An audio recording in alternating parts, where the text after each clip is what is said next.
আল্লাহ নবী ডাক দিয়ে বলে, এক সাহাবী একদিন আমি নবীর কদমে এসেছে, আমি নবীর কাছে যুদ্ধের অনুমতি চেয়েছে। ইয়া রাসূলুল্লাহ, ও নবী, আমি যুদ্ধের ময়দানে গিয়ে কাফেরদের বিরুদ্ধে লড়তে চাই, আপনি নবীর দ্বীনের পক্ষে। আল্লাহর নবী ডাক দিয়ে বলে, সাহাবী তুমি বলো তোমার ঘরে কি মা আছে? ও ইয়া রাসূলুল্লাহ, মা আছে। কই তোমার যুদ্ধের ময়দানে যাওয়ার দরকার নাই, ঘরে যাও, মায়ের খেদমত যদি করো, ময়দানে গিয়ে যুদ্ধ করলে যে সওয়াব, ঘরে বসে মায়ের খেদমত করলে আল্লাহ তোমাকে কি সওয়াব দিবে? জোরে বলেন। আজকে আমাদের সামর্থ্য নাই মক্কা যাওয়ার, মদিনা যাওয়ার, আছে? আমরা হস্ত দূরের কথা আমরাও করতে পারি না। ও মুসলমান, আল্লাহ নবী ডাক দিয়ে বলে, কোন উম্মত যদি মায়ের চেহারার দিকে যদি মহাব্বতের দৃষ্টি দিয়ে একবার তাকাই, একটিবার তাকাইলে আল্লাহ ওই সন্তানের আমল নামায় একটি কবুল হজের সওয়াব দিয়ে ধন্য করবে। জোরে বলেন সুবহানাল্লাহ। সাহাবী ডাক দিয়ে বলে, ইয়া রাসূলুল্লাহ, ও নবী, আমি যদি দুইবার তাকাই আল্লাহ কি আমাকে দুইটা কবুল হজের সওয়াব দিবে? আল্লাহ নবী বলে, হ্যাঁ, দুইবার নয়, তিনবার নয়, তুমি যদি বারংবার মায়ের চেহারার দিকে মহাব্বতের দৃষ্টি দিয়ে তাকাও, তাহলে তোমার ওই মহাব্বতের এক একটি দৃষ্টির কারণে আল্লাহ তোমাকে এক একটি কবুল হজের সওয়াব দিয়ে দিবে। আর জোরে বলেন, মহাব্বতে বলেন। তাহলে বলুন, মায়ের দাম আল্লাহর হাবিব বাড়িয়েছে না কমিয়েছে? জোরে বলুন, বাড়িয়েছে না কমিয়েছে? রাসূল বলে, কেউ যদি জান্নাতের চৌখটে চুমা দিতে চায়, তাইলে সে যেন মায়ের কপালে চুমা লাগাই দেয়। আহা, যে জান্নাতের জন্য আমরা পাগল পাড়া হয়ে গিয়েছি, আল্লাহর হাবিব মাদেরকে উপরে উঠাইতে উঠাইতে সেই জান্নাতটা মায়ের কদমের নিচে দিয়ে দিয়েছে। তাই তারপরেও কি আমরা মায়ের সাথে দুর্ব্যবহার করব? বলুন, আমাদের সমাজে মায়ের সাথে দুর্ব্যবহার চলে কি চলে না? আওয়াজ আওয়াজে চলে কি চলে না? বাবার প্রতি অসম্মান করা হয় কি হয় না? সমাজ আজকে কয়জন ছেলে বলতে পারবেন যেখানে সাহাবী আর রাসূল হযরত আলকামা বাঁচতে পারে নাই, মা শুধু সামান্য তার উপর অসন্তুষ্ট ছিল, মা তার উপর একটু নারাজ ছিল, তার অপরাধ মারে প্রহার করে নাই, হাত উঠাই নাই, বাস এতটুক তার অপরাধ ছিল যে তিনি স্ত্রীর উপর মাকে প্রাধান্য দেয় নাই, তিনি স্ত্রীর উপরে মাকে প্রাধান্য দেয় নাই, এতটুক তার অপরাধ। তার মানে সে মায়ের চেয়ে স্ত্রীকে বেশি মূল্যায়ন করেছে, এতটুকু অপরাধ তার। এটার কারণে নবীর সাহাবী হওয়ার পরেও আবার মুনাফিক নয়, তিনি সচ্চা সাহাবী রাসূল ছিলেন। তো সচ্চা সাহাবী রাসূল হওয়ার পরেও ইন্তেকালের আগে আগে তার জবান বন্ধ হয়ে গিয়েছে। ইন্তেকালের আগে আগে তার জবান কি হয়ে গিয়েছে? বন্ধ হয়ে গিয়েছে। তো মা মাফ করার পরে তাকে তারপর জবান খুলে তিনি কলমা পড়তে পেরেছে। বলুন, সাহাবীর যদি এই অবস্থা হয়, তাহলে আমার আপনার মতো ফাড়াইয়ার কি অবস্থা হবে? যে ইসলামের নারীর মর্যাদা এবং নারীর পর্দার গুরুত্ব, সে ব্যাপারে আমরা যাচ্ছি। তার আগে আমাদের লাভটা বলে দিচ্ছে সোশ্যাল ভাবে যারা আছি।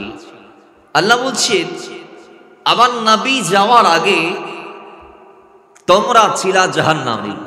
আপনাদের কি ভয় লাগতেছে? বলেন বলেন বলেন, ভয় লাগতেছে? জাহান্নামের কথা শুনলে একটু ভয় ভয় লাগে তো, ঠিক নেবে? ঠিক। বান্দা জাহান্নামরে ডরায়, বান্দা জাহান্নামরে ভয় পায়, কিন্তু জাহান্নামের যিনি ক্রিয়েটর তারে ভয় পায় না। বান্দা জাহান্নামকে ভয় পাচ্ছে, জাহান্নাম আল্লাহর একটা সৃষ্টি, আমরাও আল্লাহর সৃষ্টি, অথচ জাহান্নাম সৃষ্টিতে শ্রেষ্ঠ নয়, আমরা শ্রেষ্ঠ। কিন্তু আমরা আমাদের বদখাসলতের কারণে কোথায় যাব? জাহান্নামে যাব। কিন্তু আমাদের উচিত কি ছিল? আমাদের উচিত ছিল জাহান্নামকে ভয় না করে জাহান্নামের মালিককে ভয় করা। কারণ আল্লাহ বলেছেন, ইন্না আকরামাকুম ইনদাল্লাহি আতকাকুম। আমি আল্লাহর কাছে তার দাম আছে যার অন্তরে আমার ভয় আছে। সুবহানাল্লাহ জোরে বলবেন না? তাহলে আল্লাহর কাছে সেই ব্যক্তির দাম আছে যার অন্তরে আল্লাহ আছে, আল্লাহর হাবিব আছে, এবং আল্লাহর হাবিবের মহব্বত আছে, আল্লাহর ভয় আছে। আল্লাহ বলছে, ইন্না আকরামাকুম, তিনি আমার কাছে দামি। সুবহানাল্লাহ জোরে বলেন। কিন্তু আজকে বান্দা সে আল্লাহকে ভয় পায় না। তো ওই আল্লাহ বলছে, যে জাহান্নামকে তোমরা ভয় পাও, তোমরা অতীতে আমার নবীর মওলুদ শরীফ হওয়ার আগে ছিলা সেই জাহান্নামী। আল্লাহ এভাবে বলেছেন ওয়াকুনতুম আলা শাফা হুফরাতিন মিনান নার, 4 পারা 2 নং পৃষ্ঠা, সূরা আলে ইমরান আয়াত নম্বর 103। আল্লাহ বলছে তোমরা সবাই ছিলা জাহান্নামী, আর আমার নবীকে পাঠিয়ে ফাআনকাদাকুম মিনহা, তোমাদেরকে জান্নাতি বানিয়ে দিয়েছি। খুশি না বেজার? আর জোরে খুশি না বেজার? আসুন সেই খুশিতে নবীর উপর দরুদ সালাম পড়ি সাল্লাল্লাহু তাআলা আলাইহি ওয়া আলিহি ওয়াসাল্লাম। সাথে সাথে আমরা দিলকে উজাড় করে স্মরণ করছি তাদের যারা আমাদেরকে মদিনাওয়ালার দিন রিপ্রেজেন্ট করেছেন, যাদেরকে সংক্ষেপে ওয়ালি আল্লাহ বলা হয়। সুবহানাল্লাহ, জোরে বলে। আপনারা সবাই জানেন এই কথা যে আমাদের দেশে ইসলাম ওয়ালি আল্লাহরা এনেছেন, ঠিক কি না? কিন্তু দুঃখজনক হলেও সত্য, আজকে একদল সেই ওয়ালি আল্লাহদের মাজারে হামলা করছে, ঠিক কি না বলেন না? সেই ওয়ালি আল্লাহদের মাজারে হামলা করছে। রাঙ্গুনিয়াতে একটি মাজারে আগুন দেয়া হয়েছে। বাজান, মাথায় রাখতে হবে আমাদের শরীরে যেমন নাপাকি তথা নাজাসত লাগলে আমরা কাপড় কেটে ফেলি না, কাপড় আমরা যেখানে ময়লা লেগেছে সেটা ধুইয়ে মুছে সাফ করি, ঠিক কি না?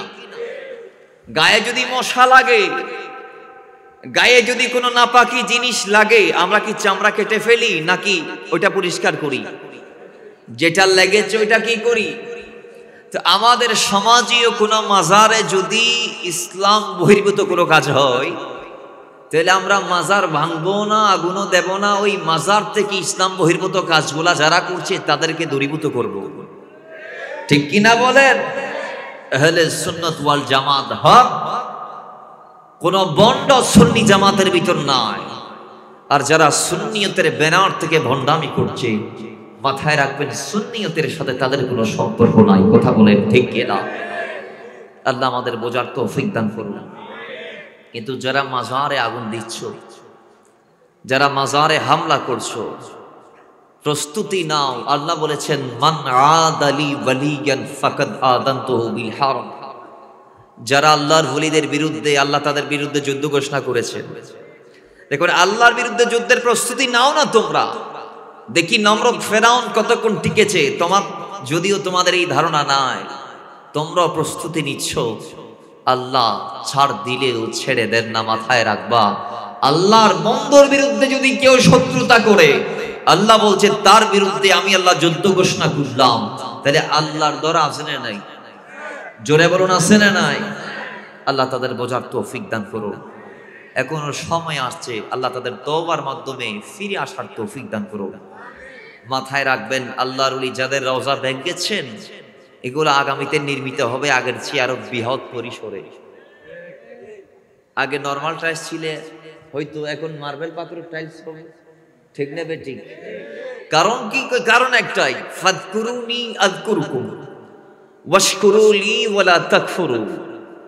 আল্লাহ বলেছেন বান্দা যখন আমাকে ডাকে, আমিও বান্দাকে ডাকি।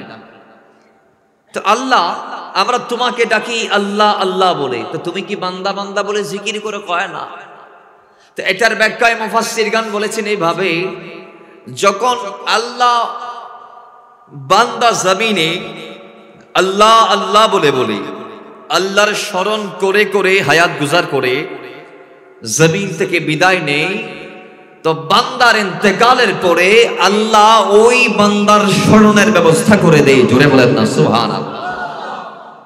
যার দরুদ বান্দার ইন্তেকালের পরেও জিয়ারত চলে আর চলে, ঠিক না বেঠি? ওরস প্রত্যেক বছরে হয়, ঠিক না বেঠি? এক মাস এই বাড়িতে আর এক মাস ওই বাড়িতে ওনার উরুস পাকের ব্যবস্থা হচ্ছে। কথা বলেন ঠিক না বেঠি? হাদিস পাকের মধ্যে আসছে, আল্লাহ যখন জমিনের কাউরে ভালোবাসে, কারণ আমরা যারা আল্লাহর ওলিদের ভক্ত মুরিদ আছি, আমরা যারা শাহিন শাহের শ্রীকুটের গোলাম আছি, মাইজবান্ডার দরবারের মুহিব আছি, গাজী দ্বীনে মিল্লাতের যোগ্য উত্তরসূরি আছে, গিরাজ ফকিরের যারা দেওয়ানা আছি, আমাদের জন্য মুসলিম শরীফের মধ্যে আল্লাহর হাবিবের এলান এসেছে কিভাবে গিরজ ফকির কাজকে আমরা ভালোবাসি কারণ কি? গৌসে আজমকে ভালোবাসি কারণ কি? গৌসে আজমের বাড়ি কোথায়? কয় বাগদাদ শরীফ। আমার বাড়ি কই বাংলাদেশে। তো মাঝখানে এত মাইলের দূরত্ব, এখান থেকে গৌসে আজমকে আমরা ভালোবাসি কারণ কি? কারণ একটাই, আল্লাহ যখন জমিনের কাউকে ভালোবাসে জিবরাইলকে ডাক দেয়, বলে জিবরাইল ওই বান্দাকে আমি ভালোবাসি, তুমি ভালোবাসো।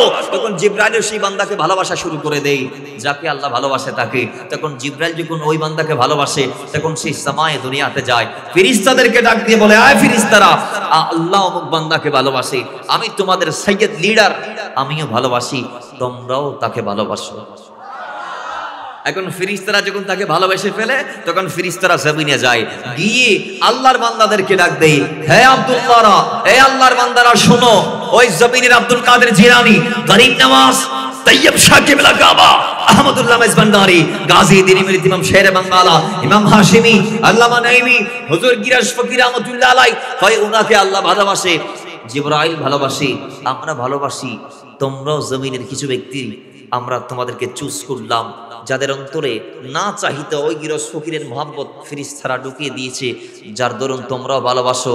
এবার দেখা গিয়েছে কিছু আল্লাহর বান্দার এবার গিরজ ফকিরের জন্য পাগল হয়ে গিয়েছে। বাড়ি গিরজ ফকিরের সামনাসামনিও না, গৌসে আজমের বাড়ি বাগদাদে, ওই বান্দার বাড়ি বাংলাদেশে, কিন্তু না চাহিতে ওই আল্লাহর ফেরেশতারা এসে অন্তরে গৌসে আজমের মোহাম্মত পয়দা করে দিয়েছেন, যার দরুন সে ভালোবাসা শুরু করে দিয়েছে বাগদাদের গৌসুল আজমকে। ঠিক নেবে? ঠিক। তাহলে এই আল্লাহর ওলি, এদের বিরুদ্ধে যাওয়া যাবে? আল্লাহ যারা বুঝে না তাদের বোঝার তৌফিক দান করুন। তো তাদের স্মরণের পরে আমরা যাচ্ছি আজকের নির্ধারিত বিষয়, জিনিসটা আমাদের জন্য খুবই দরকার। ইসলাম আমাদের কি দিয়েছে? আমাদের চলার স্বাধীনতা দিয়েছে, বলার স্বাধীনতা দিয়েছে, আমাদের নিরাপত্তা দিয়েছে, এমন নিরাপত্তা দিয়েছে ইসলাম আমাদেরকে। হাদিসে পাকে রয়েছে আল্লাহর হাবিবের এলান, নবীজি বলছেন, একজন মুমিন সে ততক্ষণ পর্যন্ত পরিপূর্ণ মুমিন হতে পারবে না যতক্ষণ তার হাত এবং মুখ থেকে আরেক মুমিন ভাই নিরাপদ থাকবে না। জোরে বলেন না সুবহানাল্লাহ। আরেক হাদিসে রাসূল বলেছেন, ততক্ষণ পর্যন্ত তোমরা মুসলমান হতে পারবে না যতক্ষণ তোমাদের জবান থেকে, হাত থেকে, অর্থাৎ জবান এবং হাতের অনিষ্টতার থেকে তোমাদের আরেক ভাই নিরাপদ থাকবে না। তার মানে তোমার শক্তি আছে, তোমার শক্তি যার তার উপর তুমি দেখাইতে পারবে না। তোমার বলার যোগ্যতা আছে, তুমি বিনা বাধ্যকতায় যাকে তাকে খারাপ ভাষায় বলতে পারো না। তোমার হাতে কওয়াত আছে, ফেলিটি আছে, তুমি তোমার হাতের শক্তি অন্যায়ভাবে কারো উপর চাপাই দিতে, প্রদর্শন করাইতে পারবে যতক্ষণ এই দুই হাত থেকে, মুখ আর হাত থেকে আরেক ভাই নিরাপদ থাকবে না। আল মুসলিমু মান সালিমাল মুসলিমুনা বিলিসানিহি ওয়া ইয়াদিহি, ততক্ষণ তুমি পরিপূর্ণ মুসলমান হতে পারবে না। জোরে বলেন না সুবহানাল্লাহ। এভাবে আমাদেরকে অনেক ক্ষেত্রে ইসলাম পূর্ণ জীবনে স্বাধীনতা দিয়েছে। নারীদেরকে কি দিয়েছে? নারীদেরকে কি দিয়েছে? এই ইসলামে নারীর মর্যাদা আমাদের প্রথম স্টেপ। আপনারা কি মনোযোগ মাহফিলে রেখেছেন? আপনারা কি আমার কথা বুঝতে পারছেন? আল্লাহ আপনাদের এই মহাব্বত কবুল আর মঞ্জুর করুন। বাবারা আমার, আল্লাহর নবী রাহমাতুল লিল আলামিন জমিনে এসে নারীদেরকে কেমন দিয়েছে, কেমন দিয়েছে, কেমন দিয়েছে, ইসলাম নারীদেরকে কি মর্যাদা দিয়েছে, এক বাক্যে যদি উত্তর দেই, উত্তরটা এইভাবে হবে, ইসলাম আইয়ামে জাহেলিয়ায় যে নারীদেরকে দাফন করা হতো জীবন্ত, ওই নারীদেরকে একটা সুন্দর জীবন আর সমাজ দিয়ে দিয়েছে। জুড়ে বলেন সুবহানাল্লাহ। ইসলাম নারীদেরকে জীবন দিয়েছে। বাবা, আমার নবী আসার আগে এদেরকে জিন্দা দাফন করত। কথা বলেন, কি করত? জিন্দা। একটু ব্যাখ্যা, হযরতে দাহিয়াতুল কলবি, হযরতে দাহিয়াতুল কলবি, ইনি আল্লাহর হাবিবের এত বড় সাহাবী ছিলেন, যে জিবরাইল মাঝে মধ্যে ওনার সূরত নিয়ে অথবা মিকাইল মাঝে মধ্যে ওনার সূরত নিয়ে আল্লাহর নবীর কদমে ওহী নিয়ে আসতো। আরো জোরে বলতে হবে সুবহানাল্লাহর আওয়াজ। আপনাদের মনোযোগ, আমি দেখবো কার কার মাহফিলে মনে আছে, কার কার নাই। মাথায় রাখবেন, আসছেন নবীর মহাব্বতে, যাবেন নবীর মহাব্বতে। একটা কদমও যদি কবুল হয়, এটা মিজানের পাল্লায় কথা বলবে আমাদের পক্ষে। আল্লাহ আমাদের কবুল করুন। একটা সুবহানাল্লাহর ফজিলত যদি শুনে অবাক হয়ে যাবেন। সামাই দুনিয়া থেকে জমিন তক যত খালি জায়গা, একবার সুবহানাল্লাহ বললে এটা সওয়াব আল্লাহ বান্দার আমলনামায় দিয়ে দেয়। হায় হায় হায়, আবার পেয়ে ফেলেছে। তাহলে এই মাহফিলগুলাতে আসার দরকার আছে না নাই? এখানে এমন বান্দাও আছে যারা গত এক সপ্তাহে একবার সুবহানাল্লাহ বলে নাই, আছে না নাই? ওইটা তুলি ফেলাই দেয়। তাহলে এরকমও ব্যক্তি আছে না নাই? তাহলে আজকে তাদের মিজানের পাল্লা পরিপূর্ণ করার একটা সুযোগ হয়েছে মওলার পক্ষ থেকে। ঠিক নেবে ঠিক। আল্লাহ আমাদের জবানের তাসির দান করুন, আরো বুলন্দ আওয়াজ দেওয়ার তৌফিক দান করুন। বাবারা আমার, ওই সাহাবী দাহিয়াতুল কলবি, আল্লাহর নবী যখন ইসলামের বাণী প্রচার শুরু করলেন, ও রাহমাতাল লিল আলামিনের কদমে তিনি এসে কলমাটা পড়ে মুসলমান হয়ে গেলেন। সঙ্গে সঙ্গে আল্লাহর হাবিব তাকে ডাক দিয়ে বলে, দাহিয়াতুল কলবি, এই মুহূর্তে আল্লাহ সুবহানাহু ওয়া তাআলা তোমার অতীতের সমস্ত গুনাহ মাফ করে দিয়েছে। জুড়ে বলেন সুবহানাল্লাহ। কয় কারণ হচ্ছে একটাই, কোন বেদিন যখন দিনে আসে, বেঈমান যখন মুসলমান হয়ে যায়, আল্লাহ সুবহানাহু ওয়া তাআলা তখন উনি কাফের অবস্থায় যত অপরাধ করেছে সব অপরাধ আল্লাহ মাফ করে দেয়। ওই বান্দা অতীতে যত গুনাহ করেছে, না বুঝে ভুল করেছে, আল্লাহ বান্দার অতীতের সমস্ত ভুলগুলা মাফ করে বান্দারে নিষ্পাপ করে ইসলামের ভিতরে কবুল করে নেই। জোরে বলেন সুবহানাল্লাহ। দাহিয়াতুল কলবি বলে, ইয়া রাসূলুল্লাহ, ও নবী, আমার মনে আমাকে বলছে, চোখের পানি চলে আসছে বলার সাথে সাথে, ইয়া রাসূলুল্লাহ, আপনি বলছেন ইসলামে আসলে অতীতের গুনাহ মাফ। নবী, আমার সব গুনাহ মাফ হলেও একটা গুনাহ মাফ হবে না। আমার মনে আমাকে বলছে আমার একটা গুনাহ আল্লাহ কখনো মাফ করবে না। রাসূলুল্লাহ ডাক দিয়ে বলে, দাহিয়াতুল কলবি, যে গুনাহ আল্লাহ মাফ করবে না ওই গুনাহ কি আমি জানতে চাই। দাহিয়াতুল কলবি চোখের পানি ছেড়ে দিয়ে বলে, ইয়া রাসূলুল্লাহ, বাদ দেন, আমি বলতে চাই না। রাসূল বলে, বলো বলো, তুমি কি এমন অপরাধ করেছো যেটা আল্লাহ মাফ করবে না? ইয়া রাসূলুল্লাহ, আমি একদিন আয়ামে জাহিলিয়াতে সফরে যাচ্ছিলাম, সেই সময়ে আমার স্ত্রীকে ডাক দিলাম, বললাম, ওগো আমার স্ত্রী, তোমার পেটে আমার বাচ্চা আছে, আমি অনেক বছর পরে আবার বাসায় ফেরত আসবো।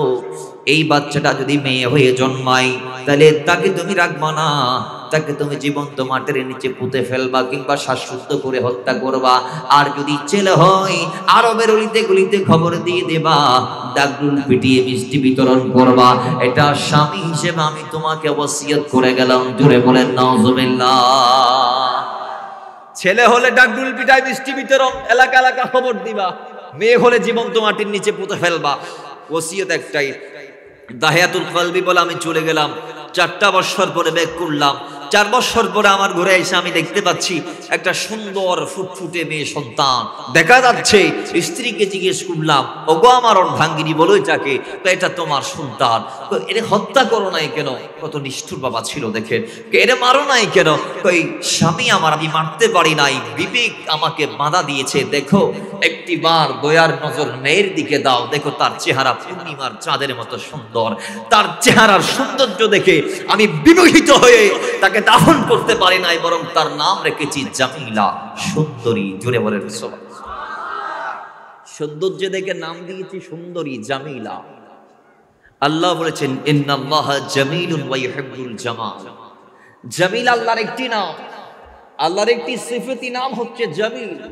হাদিসে পাকে যেটা আল্লাহর শানে ব্যবহৃত হয়েছে, আল্লাহ বলে, আমি জামিল, আমি জামিলকে ভালোবাসি।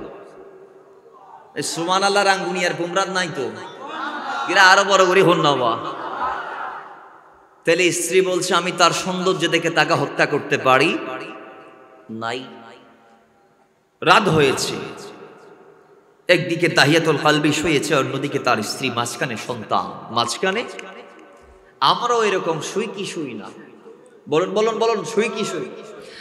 বাবারা আমার, দাহিয়াতুল কালবি বলে রাতের বেলা আমি ঘুমাইলাম, আমি দেখতে পাচ্ছি ওই আমার 4 বছরের সন্তান, 3.5 বছরের সন্তান রাতের বেলায় আমি এবং আমার স্ত্রীর মাঝখানে শুয়ে কতক্ষণ আমি বাবার দিকে তাকাই আর কতক্ষণ তার মায়ের দিকে তাকাই। একবার আমি দাহিয়াতুল কালবির দিকে তাকাই আর একবার তার আম্মা জানের দিকে তাকাই। এইভাবে অনেকক্ষণ তাকানোর পরে ডাক দিয়ে একবার বলে আব্বু তুমি সুন্দর, আবার বলে আম্মু তুমি সুন্দর। এইভাবে বাবা মায়ের মাঝখানে শুয়ে শুয়ে সেই একটা জান্নাতি ফিল নিচ্ছে।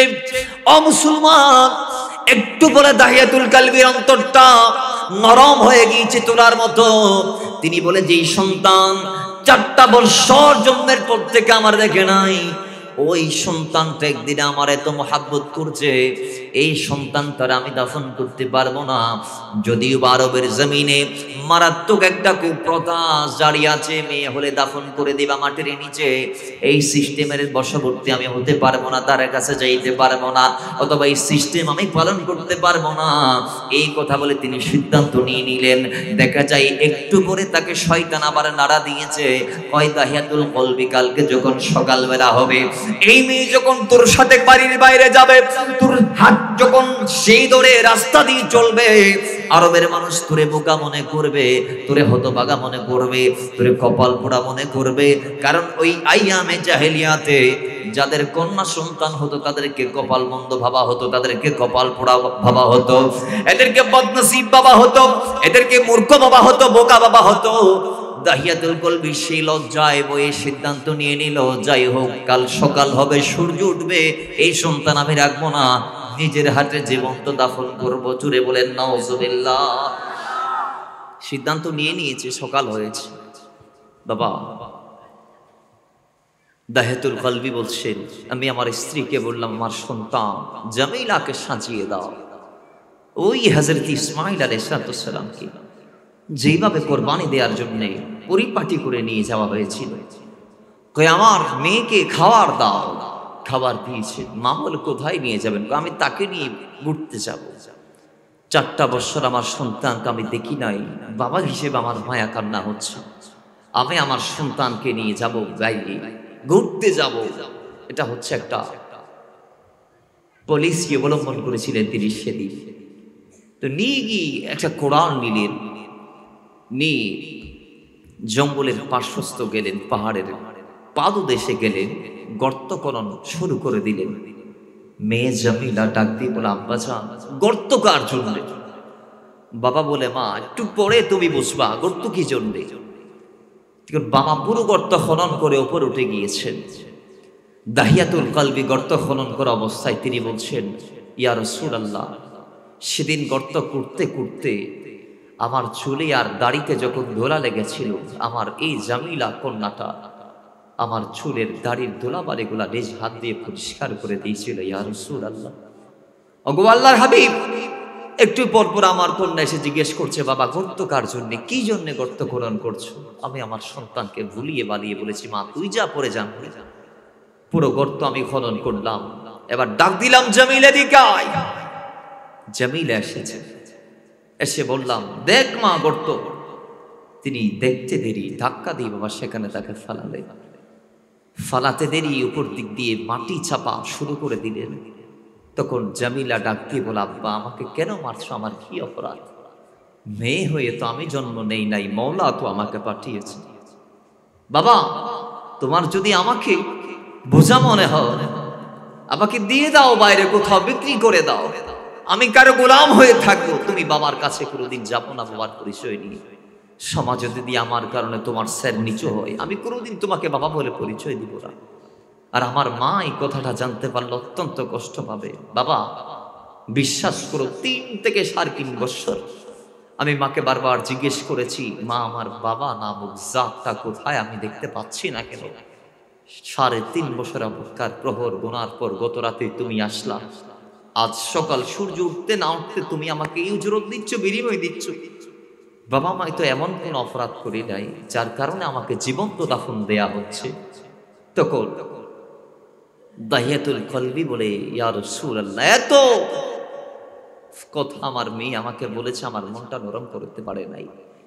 আমি তারপর আমার মেয়েকে জীবন্ত পাথর মেরে মেরে মাটি চাপা দিয়ে দিয়ে আমি দাফন করে দিয়েছি। ইয়া রাসূলুল্লাহ, আজ রাতেও আমি আমার মেয়ের, প্রত্যেক রাতে আমি আমার মেয়ের ওই চিৎকারটা শুনি, বাবা আমাকে বাঁচাও, আমাকে বাঁচাও, কোথায় দিয়ে যাচ্ছ বাবা? ইয়া রাসূলুল্লাহ, সেই ডাক আজও আমার কানে বাজে। নবী, আমার বোন আমাকে বলছে, আল্লাহ আমাকে মাফ করলেও এটা মাফ করবে না, আমার এই অপরাধটা মাফ করবে না। আল্লাহ নবী বলছেন, বোকা, ইসলাম এমন একটা ধর্ম যে ধর্মে কদম দেওয়ার সাথে সাথেই আগের সমস্ত অপরাধ মাফ হয়ে যায়। কেন? কারণ ওই সময় তোমার ভিতরে ঈমান ছিল না, বিদায় তুমি হক আর বাতিল বুঝতে পারো। কি আল্লাহ নবী মায়ের মর্যাদা দিয়েছে, যে মা গুলো আরবের জমিনে সবচেয়ে বড় অবহেলিত ছিল। একজন নারীকে আল্লাহর হাবিব দিতে দিতে দিতে দিতে ইসলাম দিতে দিতে দিতে দিতে এমন একটা পর্যায়ে নিয়ে গেল, যে পর্যায়ে বাবা পর্যন্ত পৌঁছাইতে পারে নাই, ওই পর্যায়ে ওই দারাজাতে, ওই চেয়ারে, ওই আসনে মা পৌঁছে গেছে। জুড়ে বলেন সুবহানাল্লাহ। যদিও আল্লাহ কোরআনে বলেছেন, ওয়াকাদা রাব্বুকা আল্লা তা'বুদু ইল্লা ইয়্যাহু ওয়া বিল ওয়ালিদাইনি ইহসানা। জুড়ে বলেন সুবহান। আল্লাহ বলেন যে আমি আল্লাহর প্রত্যাদেশ হচ্ছে হাবিব আমার বান্দাদেরকে বলেন, তারা যেন খালেক হিসেবে, ইলাহ হিসেবে, রব হিসেবে আমার ইবাদত করে, আর যেন সৃষ্টিতে তাদের মায়ের প্রতি সদাচার করে, বাবার প্রতি সদাচার করে। ওয়াবিল ওয়ালিদাইনি ইহসানা। আল্লাহ বলেছে আমি আল্লাহর ইবাদত প্রথমে, এরপরে বাবা মায়ের খেদমত। এখানে মা বাবার কথা আল্লাহর হাবিব কোরআন দিয়ে আমাদেরকে জানিয়ে দিয়েছে। এর বর্ণনায় আসুন, এর ব্যাখ্যায় আসুন। হযরত আবু হুরায়রা থেকে রওয়ায়াতকৃত হাদিস সিহাহ সিত্তার মধ্যে এসেছে, মিশকাতুল মাসাবির মধ্যে এসেছে, এক সাহাবী আল্লাহর হাবিবের কদমে গেলেন, গিয়ে ডাক দিয়ে বলে, ইয়া রাসূলুল্লাহ, ও নবী, সমাজে আমরা থাকি, আমরা সামাজিক জীব, কথা বলেন ঠিক কি না? সমাজে মা আছে, বাবা আছে, ভাই আছে, বন্ধু আছে, স্ত্রী আছে, পুত্র আছে, আমাদের আপনজনের কোনো অভাব নাই। ইয়া রাসূলুল্লাহ, আপনি বলুন, আমাদের এই চারপাশে এত আপনজনের ভিড়ে, এত আপনজনের ভিতরে কাকে আমি সর্বোচ্চ সম্মানটা দিব আমি জানতে চাই। রাসূল বলে, কালাম, তোমার মা। সাহাবী ডাক দিয়ে বলে, এরপর কে? আল্লাহর নবী আবার ডাক দিয়ে বলে, তোমার মা। সুম্মা উম্মুকা। নবীজি পরে আবার সুম্মা উম্মুকা, তিনবার মায়ের কথা বললেন। কথা বলেন কয়বার? মায়ের কথা কয়বার? এখন সাহাবী জানতে চেয়েছে প্রথমে কে? মা। উত্তর রাসূল দিয়েছে মা। দ্বিতীয় প্রশ্ন, এরপর কে? মায়ের কথা রাসূল একবার বলে শেষ করতে পারতেন, কিন্তু হাবিব আমার একবার বলে শেষ করে নাই। দ্বিতীয়বার মায়ের কথা নবীজি এটা বলে শেষ করতে পারত, শেষ করে নাই। আবার দ্বিতীয়বার মায়ের কথা বললেন। কেন বললেন? মুফাসসিরগণ, মুহাদ্দিসগণ এর ব্যাখ্যা, এই হাদিসের ব্যাখ্যা করছে, আল্লাহর নবী তিনবার মায়ের কথা বলার পিছনে চারটি কারণ আছে। কারণ কয়টি? জোরে বলেন, কয় কারণ? মা আমাদের সমাজে আসনে নাই, বলেন আসনে নাই। কারো মা দুনিয়ায়, কারো মা কবরে। মা তো মাই, মা, ঠিক কি না? জোরে বলুন না ঠিক কি না? মা জীবিত থাকুক বা না থাকুক, মা তো মাই। মা তো, বলে না মা তো, আরে মা তো মা, তিনি তার নাই তুলনা। সুবহানাল্লাহ, জোরে বলেন, আর জোরে বলে। আরে মায়ের পদতলে স্বর্গের ঠিকানা, একটি শত মা যার নাই তুলনা, একটি শত মা যার নাই তুলনা। আরে রূপময় এই সুন্দর দেখালেনি দুনিয়া, ঠিক কিনা বলেন না? মার কি কোনো তুলনা আছে? মেসাল আছে? সাদৃশ্য আছে? সমান আছে? না। কেন নাই যদি বলতে গেলে তো হাজার কথা। মুফাসসিরগণ চারটি বলেছে, এটাই বলি। নাম্বার 1, মা ওই মা যিনি 10 মাস পেটে রেখে সন্তানকে রেখেছে। সুবহানাল্লাহ। 10টি মাস কি বাবার পেটে ছিলেন? বলেন বলেন বলেন। ছিলেন কার পেটে? মায়ের পেটে। দুই নম্বর কারণ, কয় মা ওই মা যিনি জীবন বাজি রেখে সন্তানকে দুনিয়ার আলো দেখিয়ে দিয়েছে। কারণ কয়টা পাইলাম? 3 নং কারণ হচ্ছে মা ওই মা যিনি সন্তানের মুখে প্রথম আহারটা তুলে দিয়েছে নিজের বাট থেকে। আরো জোরে বলে। 4 নং কারণ হচ্ছে মা ওই মা যিনি কষ্ট সাধ্য মেহনতের মাধ্যমে বিনা পয়সায় 24 ঘন্টা ডিউটি প্লাস ওভার ডিউটির মাধ্যমে সন্তানকে মানুষের মতো মানুষ করেছে। তাহলে কারণ কয়টা বলেন? কয়টা? হাজার কারণের ভিতরে মুফাসসিরগণ 4টি কারণ এনেছেন। যাই হোক, আমরা এই 4টি কারণেই বলব। এগুলার একটি কারণ দিয়েও দুনিয়ার কোনো ব্যথাকে নিয়ে সমান সমান করা যাবে। জোরে বলুন, যাবে? সন্তানকে মানুষের মতো মানুষ করতে বাবা নিজের রক্তকে ঘাম বানিয়ে ফালাচ্ছে প্রত্যেক দিন, কিন্তু এরকম বাবাদের সারা জীবনের কষ্ট যদি এক পাল্লায় রাখা হয়, মা যেদিন সন্তান প্রসব করেছে সেদিন যে কষ্ট সহ্য করেছে সেই একদিনের কষ্টের সমান হবে না। ঠিক না বে? ঠিক। এজন্য আল্লাহ মাকে প্রমোট করেছেন, রাসূলুল্লাহ মাকে বাবার উপর প্রমোট করেছেন। সুবহানাল্লাহ, জুড়ে বলেন। বাবারা আমার,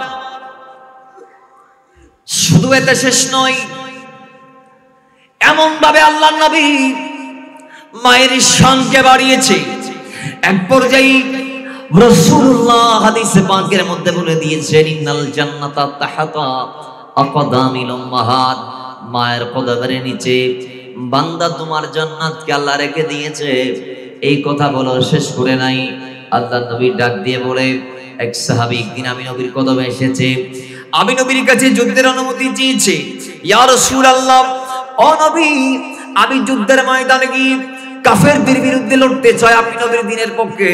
আল্লাহর নবী ডাক দিয়ে বলে, সাহাবী তুমি বলো তোমার ঘরে কি মা আছে? ও ইয়া রাসূলুল্লাহ, মা আছে। কই তোমার যুদ্ধের ময়দানে যাওয়ার দরকার নাই, ঘরে যাও, মায়ের খেদমত যদি করো, ময়দানে গিয়ে যুদ্ধ করলে যে সওয়াব, ঘরে বসে মায়ের খেদমত করলে আল্লাহ তোমাকে কি সওয়াব দিবে? জোরে বলেন। আজকে আমাদের সামর্থ্য নাই মক্কা যাওয়ার, মদিনা যাওয়ার, আছে? আমরা হস্ত দূরের কথা আমরাও করতে পারি না। ও মুসলমান, আল্লাহর নবী ডাক দিয়ে বলে, কোন উম্মত যদি মায়ের চেহারার দিকে যদি মহাব্বতের দৃষ্টি দিয়ে একবার তাকাই, একটিবার তাকাইলে আল্লাহ ওই সন্তানের আমল নামায় একটি কবুল হজের সওয়াব দিয়ে ধন্য করবে। জোরে বলেন সুবহানাল্লাহ। সাহাবী ডাক দিয়ে বলে, ইয়া রাসূলুল্লাহ, ও নবী, আমি যদি 2বার তাকাই আল্লাহ কি আমাকে 2টা কবুল হজের সওয়াব দিবে? আল্লাহ নবী বলে, হ্যাঁ, 2বার নয়, 3বার নয়, তুমি যদি বারংবার মায়ের চেহারার দিকে মহব্বতের দৃষ্টি দিয়ে তাকাও, তাহলে তোমার ওই মহব্বতের এক একটি দৃষ্টির কারণে আল্লাহ তোমাকে এক একটি কবুল হজের সওয়াব দিয়ে দিবে। আর জোরে বলেন, মহব্বতে বলেন। তাহলে বলুন, মায়ের দাম আল্লাহর হাবিব বাড়িয়েছে না কমিয়েছে? জোরে বলুন, বাড়িয়েছে না কমিয়েছে? রাসূল বলে, কেউ যদি জান্নাতের চৌখটে চুমা দিতে চায়, তাইলে সে যেন মায়ের কপালে চুমা লাগাই দেয়। আহা, যে জান্নাতের জন্য আমরা পাগল পাড়া হয়ে গিয়েছি, আল্লাহর হাবিব মাদেরকে উপরে উঠাইতে উঠাইতে সেই জান্নাতটা মায়ের কদমের নিচে দিয়ে দিয়েছে। তাই তারপরেও কি আমরা মায়ের সাথে দুর্ব্যবহার করব? বলুন, আমাদের সমাজে মায়ের সাথে দুর্ব্যবহার চলে কি চলে না? আওয়াজে আওয়াজে চলে কি চলে না? বাবার প্রতি অসম্মান করা হয় কি হয় না? সমাজ আজকে কয়জন ছেলে বলতে পারবেন যেখানে সাহাবী রাসূল হযরত আলকামা বাঁচতে পারে নাই, মা শুধু সামান্য তার উপর অসন্তুষ্ট ছিল, মা তার উপর একটু নারাজ ছিল, তার অপরাধ মারে প্রহার করে নাই, হাত উঠাই নাই, বাস এতটুক তার অপরাধ ছিল যে তিনি স্ত্রীর উপর মাকে প্রাধান্য দেয় নাই, তিনি স্ত্রীর উপরে মাকে প্রাধান্য দেয় নাই, এতটুকু তার অপরাধ। তার মানে সে মায়ের চেয়ে স্ত্রীকে বেশি মূল্যায়ন করেছে, এতটুকু অপরাধ তার। এটার কারণে নবীর সাহাবী হওয়ার পরেও আবার মুনাফিক নয়, তিনি সচ্চা সাহাবী রাসূল ছিলেন। তো সচ্চা সাহাবী রাসূল হওয়ার পরেও ইন্তেকালের আগে আগে তার জবান বন্ধ হয়ে গিয়েছে। ইন্তেকালের আগে আগে তার জবান কি হয়ে গিয়েছে? বন্ধ হয়ে গিয়েছে। তো মা মাফ করার পরে তাকে তারপর জবান খুলে তিনি কলমা পড়তে পেরেছে। বলুন, সাহাবীর যদি এই অবস্থা হয়, তাহলে আমার আপনার মতো ফাড়াইয়ার কি অবস্থা হবে? ঠিক নেবে ঠিক ফসিমিককে আসান নখাত দেন দিলে এটা বউ আর এর ভিতর আইসিতে এটা বহুজন আছে নামাজ খাওয়াতে হচ্ছে এই আজিরা খাতা কুলি সাহ করিব এতদিন দেরিয়ে গিয়ে ঠিক নেবে ঠিক জুমানো ফন জায়গা না সালাত হতে জুমাইবে তো ওই একামতর আগে আগানোরা বেয়াগুন জন্দি না আরা জানি এলাকার মানুষও জানে খন হতন তাই ঠিক নেবে ঠিক কিছু কিছু আইয়ে দে একদম ওই নিয়ত বাঁধি রুকু যাবে আগে আগে এতে রাতে মসজিদের বাইরে দিয়ে থাকতে ভালো লাগে ঢুকতে পালানো লাই আছে না নাই গাত লাগেননি হনো কষ্ট লাগনি হনো কষ্ট লাগলে কা সহ্য করিবেন দেরি আল্লাহ পাক আর সহ্য করিবার তৌফিক দান করি তার আর জীবন নাম পরিবর্তন করতাম সাইন দেন সাইড এই সাইড দিয়ে আজের মিলাদুন নবী আসি তো একটু যদি আর মনে মনে একখান প্রতিজ্ঞা করি পারি আর ওয়াদা দম হইতে মনে মনে নিজে ফান্টে ফেললাই প্রতিজ্ঞা করলেই আরে যথেষ্ট অনারা চেঞ্জ করি ফেললাই ঠিক নেবে ঠিক অনা যদি নসন বুড়ো দুনিয়া চাইলে সম্ভব ওই তো আর যদি অনে সন নিজে পবিত্র করিবেন অনরা সংস্কার করিবেন অনরে পরিবর্তন করিবেন তাহলে গুড়ো দুনিয়া অনর বিরুদ্ধে গেলে গুড়ো দুনিয়া যদি অনরে এক হাজত বাধা দিলেও ফাইত ন অনে চাইলে আল্লাহ পাক অনর দয়া করি সফল করে দিব বড় করি তাহলে আর পরিবর্তন হল্লাই একখান সদিচ্ছা দরকার হতাখন ঠিক নেবে ঠিক পরিবর্তন করিবেন লাই সৎ একখান ইচ্ছা দরকার আল্লাহ ইয়ান আর দান করো আর একখান আসতে হন না আরো আসতে হন না মুহাব্বতে দরুদ পড়ি আল্লাহুম্মা সাল্লি مولانا محمد وعلى آل سيدنا کہ وہ جس کے لیے محفل کونین سجی ہے فردوس بری جس کے وسیلے سے بنی ہے وہ ہاشمی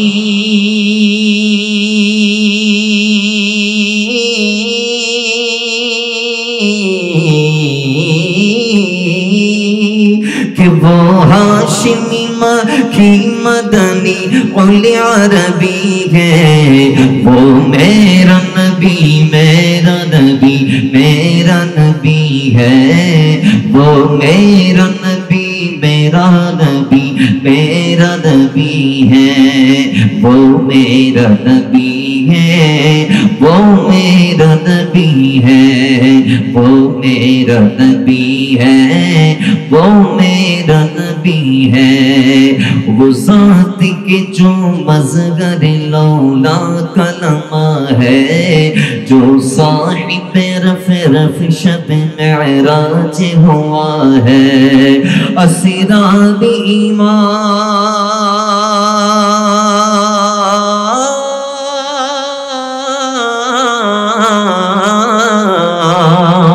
کہ اسرار امامت جس نبیوں کے ملی ہے وہ میرا نبی میرا نبی میرا نبی ہے وہ میرا نبی میرا نبی میرا نبی ہے وہ میرا نبی ہے وہ میرا نبی ہے وہ میرا نبی ہے وہ میرا نبی ہے احمد ہے محمد ہے وہی ختم رسول ہے مخدوم مربی ہے وہی ولی کل ہے اس پر ہی نظر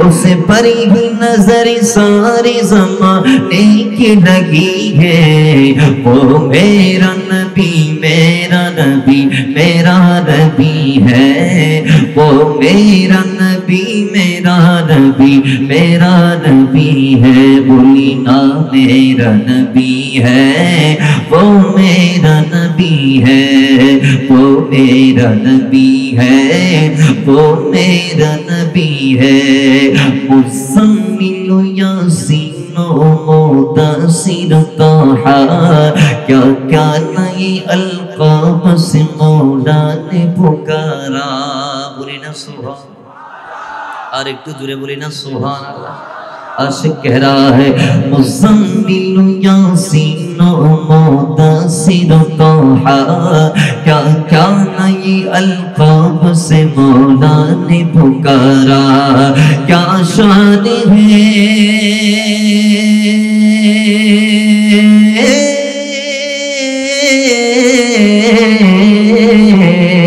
और क्या शान है उसकी है जो उम्मीद कभी है वो मेरा नबी मेरा नबी मेरा नबी है वो मेरा नबी मेरा नबी मेरा नबी है वो मेरा नबी है वो मेरा नबी है वो मेरा नबी है वो मेरा नबी है अल्लाहुम्मा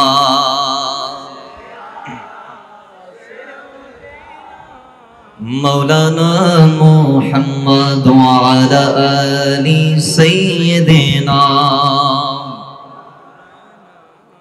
বাবার আমার এরপরে নারীদেরকে মায়ের পর আল্লাহর হাবিব কেমন দরজা দিয়েছে যদি বলা হয় তাহলে আসবে আল্লাহর হাবিব ইসলাম নারীদেরকে মায়ের পরে স্ত্রীর মর্যাদা দিয়েছে জোরে বলেন সুবহানাল্লাহ ইসলাম নারীদেরকে কি এর মর্যাদা দিয়েছে স্ত্রীর মর্যাদা দিয়েছে কেমন বাড়িয়েছে জানেন নবীজি হাদিসে বলছেন আল্লাহ কোরআনে বলছেন কয় হে মুসলমান আমি তোমাদের থেকে তোমাদের স্ত্রীদেরকে সৃষ্টি করেছি সুবহানাল্লাহ জোরে বলেন যাতে তোমরা তাদের কাছে গিয়ে প্রশান্তি লাভ করতে পারো সুবহানাল্লাহ জোরে বলেন আচ্ছা আল্লাহ সুবহানাহু ওয়া তাআলা কোরআনুল কারীমের এই আয়াতে নারীদের ব্যাপারে বললেন যে একজন নারী যখন স্ত্রী তখন তার ব্যাপারে ইসলাম এভাবে বলছে আমার নির্দেশনাবলীর মধ্যে আছে তোমাদের স্ত্রীরা যাদেরকে আমি তোমাদের থেকে সৃষ্টি করেছি এবং তাদেরকে এই জন্য বানিয়েছি যাতে তোমরা তাদের কাছে গিয়ে প্রশান্তি লাভ করো জোরে বলেন সুবহানাল্লাহ সূরা রুমের 21 নং আয়াতের মধ্যে আল্লাহ সুবহানাহু ওয়া তাআলা এই কথাটি বলেছেন এবার আসেন আমাদের স্ত্রী কত বড় নিয়ামত হাদিস দিয়ে আমি প্রমাণ দেই আয়াত তো বলেছে আমাদের প্রশান্তির জন্য এবং এদেরকে আল্লাহ ভালোবাসা দিয়ে সৃষ্টি করেছেন আয়াতে আছে আর একটু ব্যাখ্যা হাদিস দিয়ে কই স্ত্রী আমাদের জন্য এত বড় নিয়ামত হাদিসে পাক আসছে দুনিয়ার জমিনে যা আছে সব আল্লাহর নিয়ামত দুনিয়ার জমিনে বলে না দুনিয়ার জমিনে যাতে সব আল্লাহর নিয়ামত তোর মধ্যে শ্রেষ্ঠ নিয়ামত হচ্ছে একজন নেককার স্ত্রী জুড়ে বলেন না সুবহানাল্লাহ কত বড় কথা রাসূল বলে দিয়েছে হায় হায় হায় হায় আরেকটু ব্যাখ্যা নবীজি বলছেন তোমাদের দিন তখন পূর্ণাঙ্গ হবে যখন তোমরা নেকাটা করে ফেলবে সুবহানাল্লাহ বান্দা যখন বিয়ে করে তখন সে পূর্ণাঙ্গ মুসলমান হয়ে যায়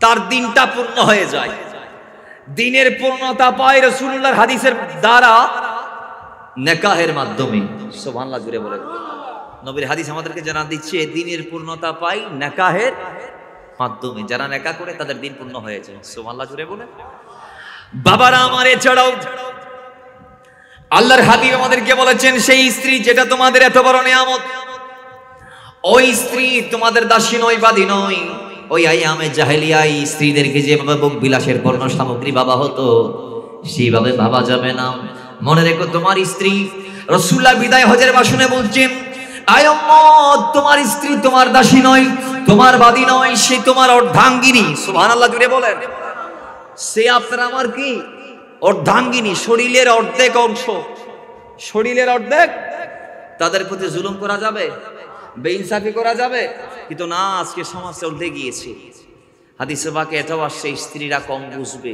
এরা ভুল করবে দফায় দফায় কিন্তু আমাদের ক্ষমার মন মানসিকতা সবসময় উন্মুক্ত রাখতে হবে ঠিক নেবে ঠিক যদি কথায় কথায় যদি স্ত্রীকে ইনসাল্ট করেন তাইলে হবে তাকে সংশোধন করবেন তার জীবন পরিবর্তনের জন্য ঠিক নেবে ঠিক দরকার আছে না নাই সংশোধনের দরকার আছে না নাই কিন্তু আমাদের সমাজে এমন কিছু আছে একদিন ডাক দিয়েছে স্ত্রী পরের দিন আবার ভুল করে বসে আছে, সে আরেকদিন ডাক দিল, পরের দিন আবার স্ত্রী ভুল করছে, সে ডাক দেওয়ার পর মাইতে দিছে, কাজ হয় না, আবার ডাক দিছে, কাজ হয় না, শেষমেশ ছাড়ি দিছে, কয় যা তোর উপর, তোর অবস্থার উপর তোর ছেড়ে দিলাম, তোর যেমন চাই তা কর। এটাও করা যাবে? বলেন এটা করা যাবে? স্ত্রীকে তার আপন অবস্থার উপর ছেড়ে দেয়া যাবে না। বুখারীর হাদিস, নবীজি বলেছেন প্রত্যেকে কিয়ামতের দিন জিজ্ঞাসিত হবে। স্বামীর আওতাধীন যারা যারা আছে, স্ত্রী, পুত্র, পরিবার, এদের দায়িত্ব স্বামীকে, একজন পুরুষকে দিতে হবে। আরেকজন নারী, তার স্বামীর ব্যাপারে তাকে জিজ্ঞাসা করা হবে, তার সন্তানের ব্যাপারে তাকে জিজ্ঞাসা করা হবে, তার স্বামীর আমানতের ব্যাপারে তাকে জিজ্ঞাসা করা হবে। ইভেন কি একজন দাসী পর্যন্ত জিজ্ঞাসাবাদ থেকে মুক্ত নয়। আল্লাহর হাবিব বলেছেন একজন দাসীকেও তার মালিকের হক সে রক্ষণ করতে পারছে কি পারে নাই, খেদমত করতে পারছে কি পারে নাই, এ ব্যাপারে গোলামকেও জিজ্ঞাসা করা হবে। তাহলে জবাব দিতে আসেন নাই? কথা বলেন আসেন নাই? তো স্ত্রীর সাথে যদি উল্টাপাল্টা করেন, আল্লাহর আদালতে জবাব দিতে হবে কি হবে না? জোরে বলেন হবে কি হবে না? হবে। তো ইসলাম নারীদেরকে সেই স্ত্রীর মর্যাদা দিয়েছে, ইসলাম নারীদেরকে কন্যার মর্যাদা দিয়েছে। এরপরে কিভাবে? নবীজি হাদিসে পাকে এলান দিয়েছেন, একজন কন্যা সন্তান যদি কারো বাসায় আসে, তাহলে মাথায় রেখো সেই কন্যা সন্তানটাকে সে যদি ভালোভাবে লালিত পালিত করে বিয়ে শাদী দিতে পারে, তাহলে জান্নাত তার জন্য ওয়াজিব হয়ে যাবে। এবং তার কন্যা সন্তান তাকে জাহান্নামে যাওয়ার পথে প্রতিবন্ধকতা সৃষ্টি করবে। আল্লাহ সুবহানাহু ওয়া তাআলা নারীদেরকে, কন্যা সন্তানদেরকে আমাদের জন্য কত নিয়ামত হিসেবে দিয়েছে জানেন? হাদিসে পাকে আসছে, আল্লাহ যদি কারো উপর খুশি হয়, আল্লাহ যদি কারো উপর সন্তুষ্ট হয়, তার ঘরে কন্যা সন্তানকে আল্লাহ পাঠাই দেয়। তার ঘরে কি সন্তান পাঠায়? আমাদের দেশে কিছু 4 নাম্বার শাশুড়ি আছে, কয় নাম্বার? আর কিছু 8 নাম্বার শাশুর আছে, এরা মনে করে আরো বলবে বাকিতেন এবার তো মাইয়া ইয়ে দে।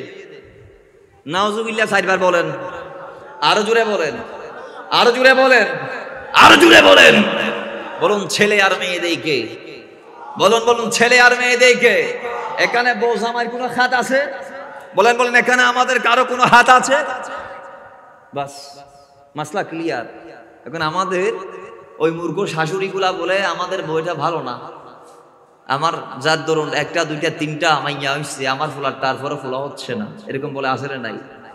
মাথায় রাখবেন নবীজির হাদিস, যার করে 1টা মেয়ে আছে তার করে 1টা জান্নাত, 2টা মেয়ে 2টা জান্নাত, 3 মেয়ে 3 জান্নাত। তা আমরা জান্নাত চাই কি চাই না? জোরে বলুন না, চাই কি চাই না? তাহলে জান্নাত না চাইতে আল্লাহ ঘরের ছাল ছিঁড়ে দিয়ে দিচ্ছেন মেয়ে হিসেবে। খুশি হওয়ার কথা, এখন দেখতেছি চেহারা কালো। অনেকেই আছে হাসপাতালে যাই, মেয়ে হয়েছে শোনার পরে ওমা চেহারা সুরত বাংলার 6-এর মতো হয়ে গেছে। ঠিক নেবে ঠিক? আমাদের সমাজে এরকম, এগুলা চলে কি চলে না? বলেন না বলেন না, চলে কি চলে না? মাথায় রাখবেন, আইয়ামে জাহেলিয়া জামানার মতো আমাদের কৃষ্টি কালচার হতে পারে। জাহেলি যুগে ছেলে পাইলে খুশি হইতো, মেয়ে পাইলে দাফন করতো। এগুলা দাফন না করেই অসন্তুষ্ট হচ্ছে, তাহলে এগুলা ওইগুলার আগের গুলার খালতো ভাই। ঠিক নেবে ঠিক? আল্লাহ বোঝার তৌফিক দান করুন। এরপর ইসলাম নারীদেরকে বোনের মর্যাদা দিয়েছে। রাসূলুল্লাহ বোনের ব্যাপারে বলেছেন, হাদিস পাক আসছে তিরমিজি শরীফের হাদিস, কেউ যদি একজন কন্যাকে বা একজন বোনকে যদি লালিত পালিত করে বিয়ে দিয়ে দিতে পারে, তার জন্য জান্নাত আল্লাহ পাক রেখে দিয়েছেন। সুবহানাল্লাহ পড়েন। ইসলাম নারীকে এমন ভাবে ঠকিয়েছে, আজকে একদল আছে নারীদের ভিতর একটা দল আছে যারা মনে মনে ভাবে কয় পুরুষরা ভাই বাবার সম্পদের অর্ধেক। আমার কথা কি আপনারা বুঝতে পারছেন? তা আমার দিকে একটু থাকান না, ফ্যান বাতাস খাইতেছেন, আরাম লাগতেছে, তো বেরিকে বাতাস খাই, বেরিকে সহন করিব না, আরিকে সহন না, সিয়ারা আর গান কি ফ্যানি বেতু বড় সুন্দর হইল। আল্লাহ আর কবুল করুক। রসিকতা করি দিয়ে আবার ইয়েন কাটসাট করি ওনারা অন্য কিছু নকজন, আল্লাহ আর রসিক তৌফিক দান করুক। তাহলে আসুন ইসলামের বিধান কি দেখেন। আপনারা কি ওরে বলার দরকার নাই, উনি আপনাদের জন্য বাতাসের ব্যবস্থা করে দিচ্ছে। তো মুহাব্বতে দরুদ পড়ি, আল্লাহুম্মা সাল্লি মাওলানা মুহাম্মদ ওয়া আলা আলি সাইয়্যিদিনা। বাবার আমার ইসলাম নারীদেরকে কতটুকু দিয়েছেন যা বলা যাবে শেষ করা যাবে না। তাদের দিনটা আমাদের দিনের চেয়ে সহজ আল্লাহ নবী করে দিয়েছেন। কিরকম? কয় আমরা যখন পুরুষরা একেবারে একেবারে একেবারে অসুস্থ হয়ে যাব, তখন আল্লাহ আমাদেরকে নামাজ মাফ দেয় নাই। নামাজ মাফ আছে। ওই অসুস্থতা নিয়ে ইন্তেকাল করলে মৃত্যুর পরে সন্তানদের ফিদিয়া দিতে হবে। আপনার কি দিতে হবে? ফিদিয়া দিয়ে দিতে হবে। আর রোজা কাজা হলে কাফারা দিয়ে দিতে হবে। আর নারীদের কি ইসলাম কত সহজ করে দিয়েছে দিনটাকে, যে একজন নারী যখন হায়েজা হবে, একজন নারী যখন ঋতুময়ী হবে, একজন নারী যখন মাসে একবার অসুস্থ হয়ে যাবে, যেটা আল্লাহ তাদের জন্য নির্দিষ্ট রেখেছেন মা হওয়া থেকে আজ অব্দি, সেই 3 থেকে 7 দিন তারা যখন অসুস্থ থাকে, তাদের যখন হায়েজ হয়, তখন আল্লাহ নারীকে নামাজ মাফ করে দিয়েছেন। নারীকে আল্লাহ কি করে দিয়েছেন? তাহলে এটা তাদের দিনটাকে আল্লাহ সহজ করে দিয়েছেন। কথা বলেন ঠিক কি না? আরো জুড়ে বলেন না ঠিক কি না? যেই নারী এক সময় কি শুবাইতো না, সেই নারীকে আল্লাহর হাবিব সব দিয়েছেন। এরপরও দুঃখজনক হলেও সত্য, সমাজ আজকে একটা নারীর দল আছে যারা পুরুষদের সাথে সাদৃশ্য হতে চায়, যারা পুরুষদের সমান অধিকার চায়, যারা বলে ছেলে মেয়ে এক সমান অধিকার দিতে হবে, বৈষম্য থাকতে পারবে না। এরকম একদল ফতুয়া লাগাচ্ছে আমাদের সমাজে। নারী আছে না নাই? যারা পুরুষদের মতো বলতে চায়, পুরুষদের মতো চলতে চায়, পুরুষদের মতো সবগুলা ভোগ করতে চায়, যারা বলে একজন পুরুষ 4টা বিয়ে করতে পারলে নারী কেন পারবে না? কথা বলেন ঠিক নেবে ঠিক? এটা তাদের দাবি। একজন পুরুষ উন্মুক্ত চলতে পারলে নারী কেন পারবে না? নারী পারবে না একটি কারণে, বাজান, নারীদেরকে ইসলাম পোশাকের স্বাধীনতা দেই নাই, পর্দার বিধান দিয়েছে তাদের হেফাজতের জন্য, যাতে তাদেরকে চেনা সহজ হয় যে তারা স্বাধীন নারী, গোলাম নয়। কথা বলেন ঠিক কিনা? কারণ ওই সময় গোলাম যে নারীগুলা ছিল, এদেরকে অর্ধনগ্ন করে বেচা বিক্রি করা হতো। কিন্তু স্বাধীন মহিলা যারা ছিল, এরা নিকাব পরিধান করতো পর্দার বিধান আসার পরে। কথা বলেন ঠিক নেবে ঠিক? কিন্তু আজকে একদল নিকাব খুলতে চায়, এগুলার দরকার আমাদের নাই। আমরা পোশাকের স্বাধীনতা চাই। তো পোশাকের স্বাধীনতা ওয়েস্টার্ন কালচার যারা লালন করে এরা দিয়েছে তাদের মাদেরকে, বোনদেরকে। পশ্চিমারা দিয়েছে তাদের নারীদেরকে, যার দরুন তাদের নারীগুলাকে, মাগুলাকে, তাদের বোনগুলাকে দিনে দুপুরে দর্শন হতে হয়েছে, দর্শিত হতে হয়েছে। আর ইসলাম নারীকে পর্দার বিধান দিয়েছে বিদায় 1500 বছরের ইসলামের পর্দার ইতিহাসে একজন পর্দাওয়ালা মাকে দর্শন হতে হয় নাই। কথা বলেন ঠিক কিনা? দর্শিত হয় কারা? যারা বেপরদায় চলে তারা। ঠিক নেবে ঠিক? তো পর্দা ধারণ করলে লাভ আছে না নাই? জোরে বলুন না। যে নারীর সতর, যে নারীর হাত পা মুখ চেহারা ভিতরের অঙ্গগুলা যারা পর্দা সহকারে ঢেকে রাখার নির্দেশ আল্লাহ দিয়েছে, সেই নারীগুলো আজকে হিজাব ছুড়ে দিতে চায়, ওড়না ফেলে দিতে চায়। দুঃখ লাগে তাদের জন্য, কারণ সবগুলো আমাদের মুসলমান পরিবারের সন্তান। একজন বিধর্মী যদি বলতো আমি পর্দা মানি না, তাহলে আমাদেরও তার জোর করে পর্দা মানানোর দরকার নাই, কারণ পর্দা তার উপর নাই। যে ইমানদার, যে মুসলমান ঘরের মেয়ে, পর্দা আল্লাহর হাবিব তাকে দিয়েছেন। কথা বলেন ঠিক কিনা? কিন্তু আজকে ইমানদারের ঘরের মেয়েগুলা বলে আমরা পোশাকের স্বাধীনতা চাই। নাউজুবিল্লাহ, জোরে বলেন, আরো জোরে বলেন। আল্লাহ আমাদের নারীদেরকে পর্দাশীল হওয়ার তৌফিক দান করুক। নারীদের জন্য জান্নাতটা খুবই সহজ, যদি তারা একটু চোখ কান খোলা রেখে পথ চলতে পারলে হয়ে গিয়েছে। খুব সহজ।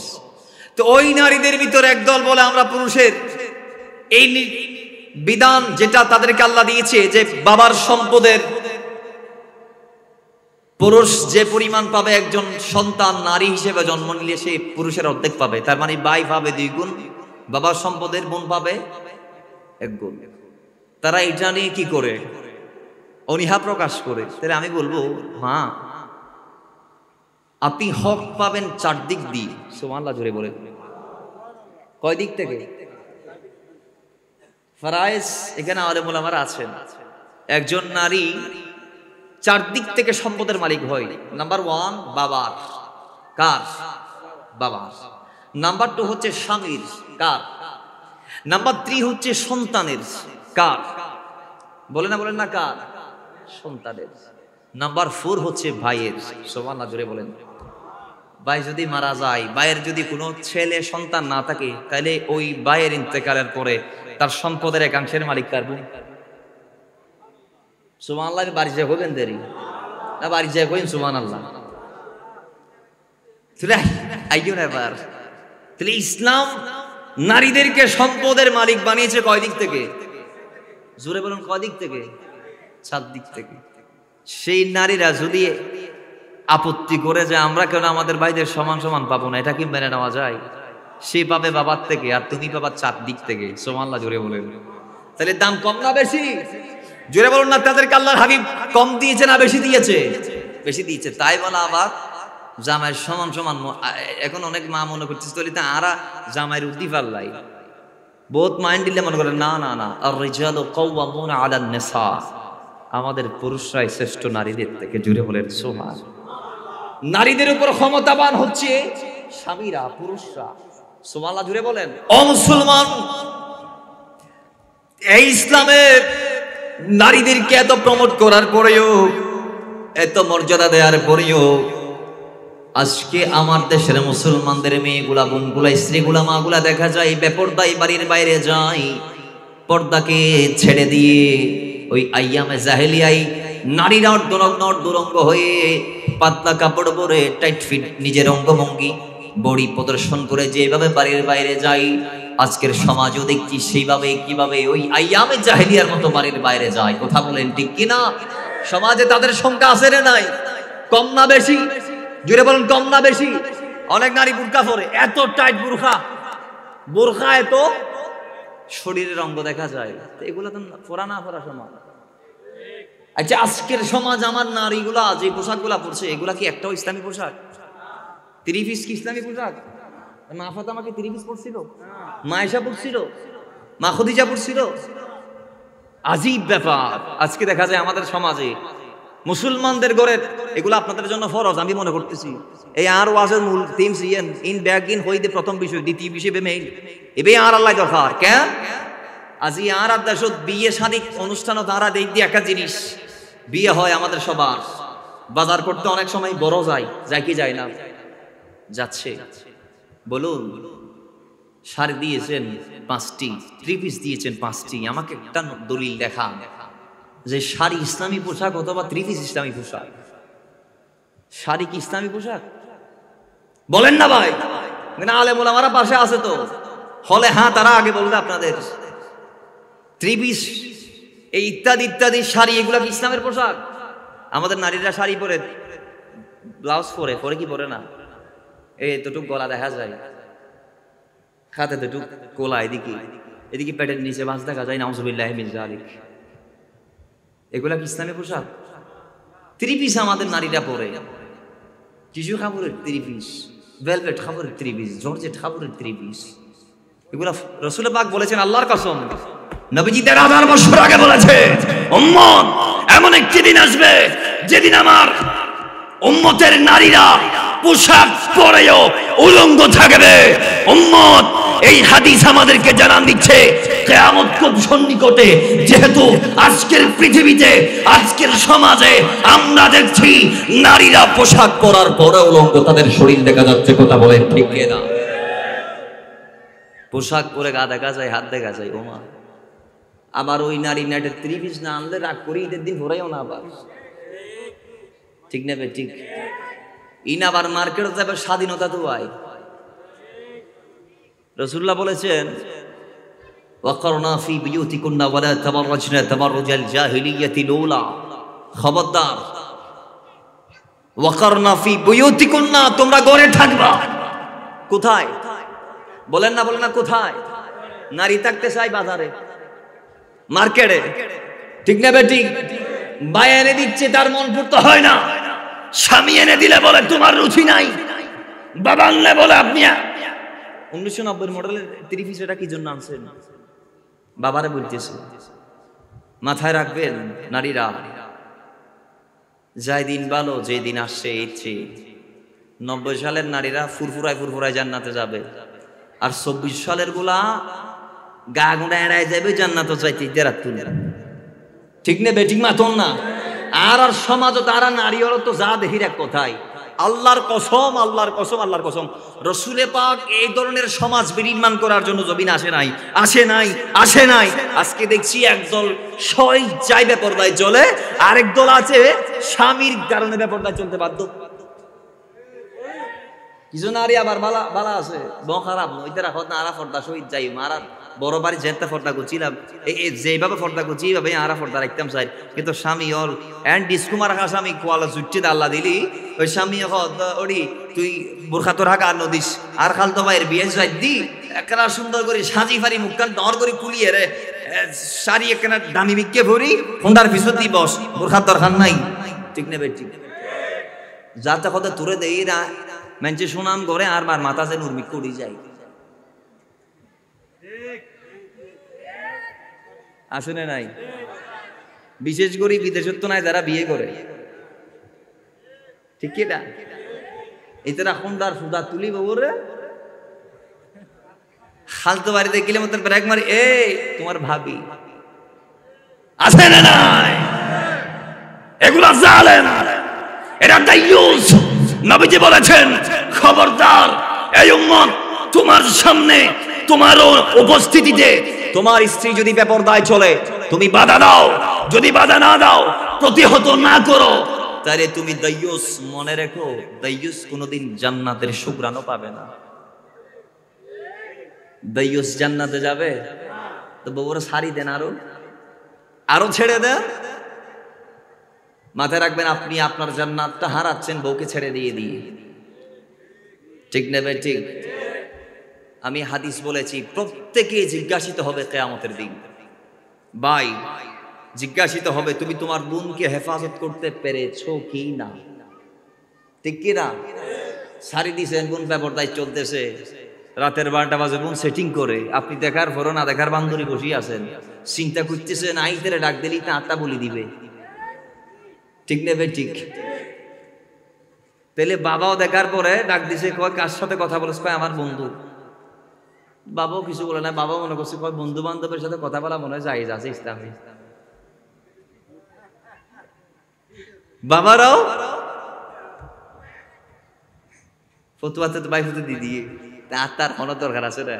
বলুন একজন নারী কি কোন পরপুরুষকে বিয়ের আগে বন্ধু বানাইতে পারে? আওয়াজে তো আসছে কেন বলুন না, পারে? পারে না। একজন নারীর বন্ধু থাকবে বিয়ের আগে তার মা বাবা, বিয়ের পরে তার স্বামী। কথা বলেন ঠিক কিনা? বিয়ের পরে তার শ্বশুর শাশুড়ি, ঠিক কিনা? আজকের সমাজে শাশুড়িদেরকে বউরা মনে করে এবার তানার হিসাব আয় কয়ে দিয়ে আসামি, ঠিক নেবে ঠিক। আর দেশের বউলা মনে করে আরো রিনব হিসাব তানার আর আয় আসামি এগোর বান্দি।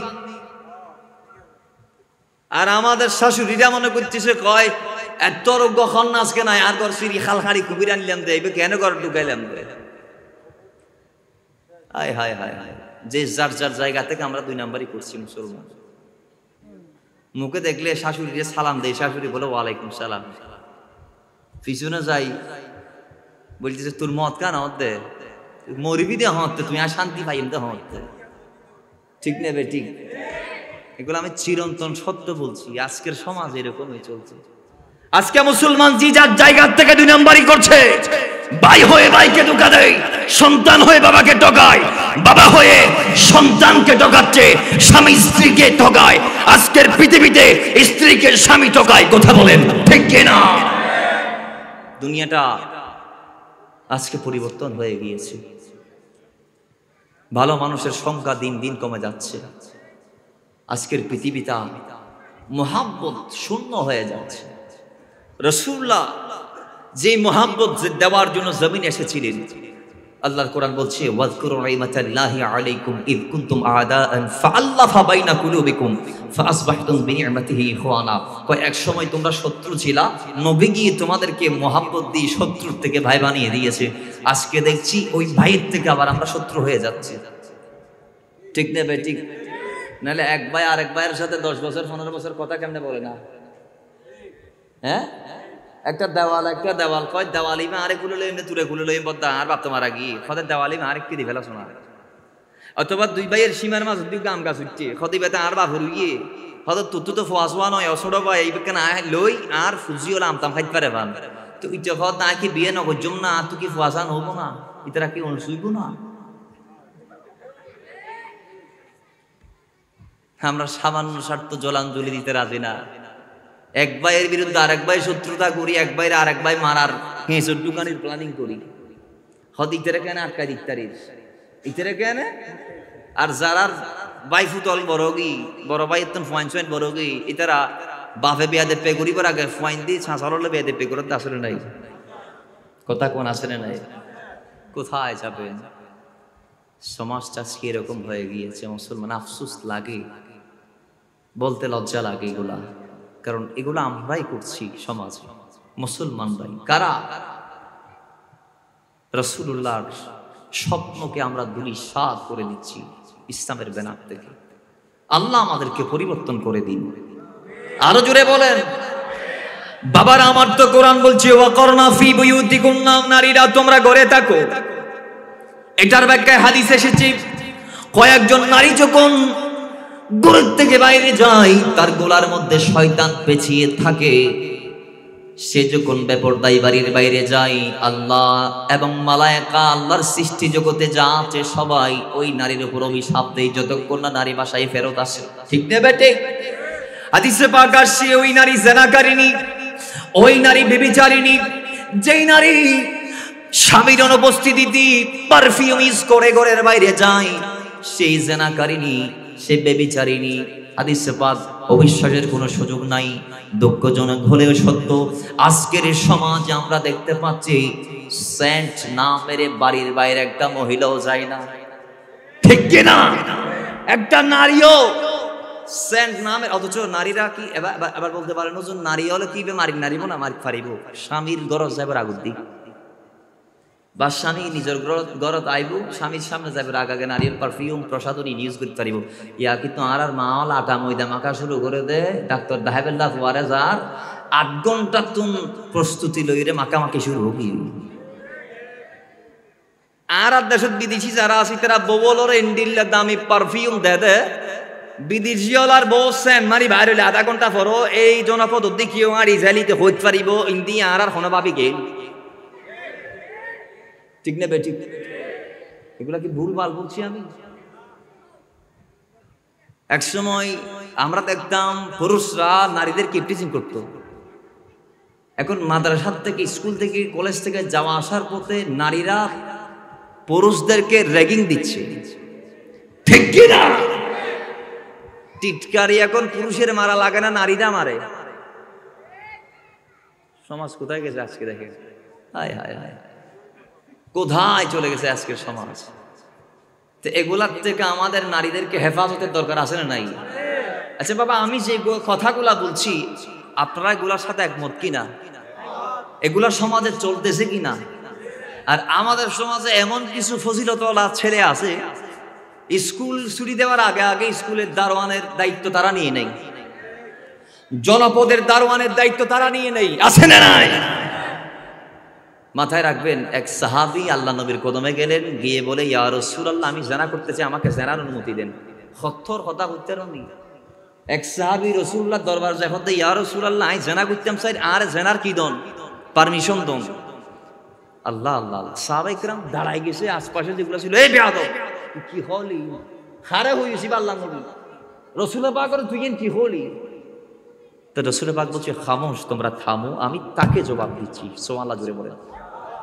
কই যুবক যেটার অনুমতি তুমি আমার থেকে চেয়েছো সেটা কি তুমি তোমার মায়ের সাথে করতে পছন্দ করবা নাউজুবিল্লাহ সে চোখের পানি ছেড়ে দিয়েছে আরে মা তো ভাই মায়ের কথা বলেছে রাসূল সে চোখের পানি ছেড়ে দিয়ে বলি ইয়া রাসূলুল্লাহ আমার জীবন আমার পরিবারের মা বাবার জীবন আপনার কদমে কোরবান জীবনও পসিবল না রাসূল আমি কেমনে মায়ের সাথে জানা করব কই তুমি যেভাবে তোমার মায়ের সাথে জানা করতে পছন্দ করো না আরেক সন্তানও চায় না কেউ তার মায়ের সাথে জানা করুক জোরে বলে নাউজুবিল্লাহ তুমি যেইভাবে চাও না তুমি যেইভাবে অপছন্দ করো তুমি তোমার মায়ের সাথে জেনা করাটা, সেম ভাবে আরেকজন সন্তানও তার মায়ের সাথে কেউ জেনা করুক এটাকে অপছন্দ করে। এবার যুবক তুমি বলো, তুমি কি এই জিনিসটা যেটার অনুমতি তুমি আমার থেকে চাইলা, সেটা কি তুমি তোমার নিজের কন্যার সাথে করতে পারবে?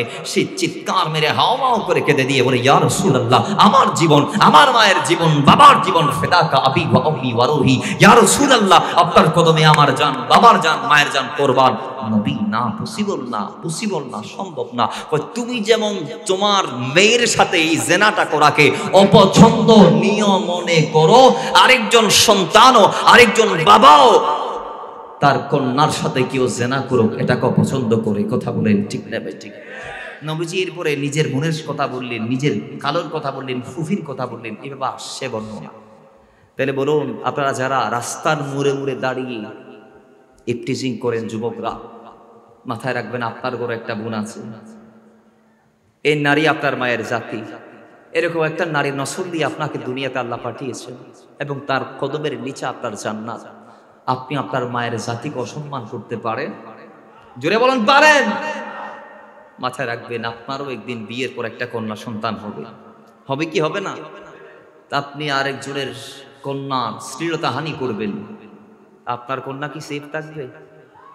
বলেন, এটাই দুনিয়ার নিয়ম। ইন্তু কিরবিনি ও করিমকা, সম্মান দিলে পাবেন, জুতার বাড়ির বিনিময়ে জুতার বাড়ি, সালামের বিনিময়ে সালাম, শ্রদ্ধার বিনিময়ে শ্রদ্ধা, স্নেহর বিনিময়ে স্নেহ, সম্মানের বিনিময়ে সালাম। পাইতে হলে আগে নিজেকে দিতে হবে, না দিয়ে সালাম আশা করা যাবে না।